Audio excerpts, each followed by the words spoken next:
ఇది వచ్చేసి ticket counter అన్నమాట. చూడండి హారతి 51, ఈ టెంపుల్ యొక్క దర్శనానికి 101 అండ్ అర్చనకు 101 రూపీస్. వీళ్ళు దర్శనం చేసుకోవడానికి టికెట్ పెట్టిరన్నమాట. ఎవరైనా కానీ దర్శనం చేసుకోవాలంటే 100 రూపీస్ టికెట్ ఖచ్చితంగా మస్ట్ ఇంపార్టెంట్. టికెట్ తీసుకుంటేనే లోపల ఎంట్రీ ఉన్నది, లేకపోతే అయితే ఈరోజు శివరాత్రి కాబట్టి ఈ లైన్స్ ఇవన్నీ పెట్టిరంట. మామూలు టైంలో అయ్యేది ఉంటే ఇట్లా డైరెక్ట్ వెళ్ళి దర్శనం చేసుకుంటే ఈరోజు క్రౌడ్ హెవీగా ఎక్కువ వచ్చింది కాబట్టి ఈ దర్శనానికి క్యూ లైన్స్ ఇవన్నీ ఎక్స్ట్రా యాడ్ చేశారు. బాగానే ఉన్నది. గుడి గోపురం కన్స్ట్రక్షన్ చేసారు, వాళ్ళైతే సూపర్. అబ్బాయి శక్తిపీఠాలు ఇవే. సో అమ్మవారి ప్రతి రూపం, ప్రతి శక్తిపీఠం యొక్క విగ్రహం ఇక్కడ ఉంది.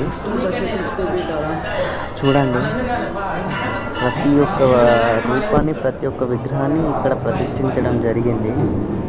సూపర్ అంటే సూపర్ ఉన్నాయి. ఎక్సలెంట్. జై జగన్మాత కనకదుర్గ.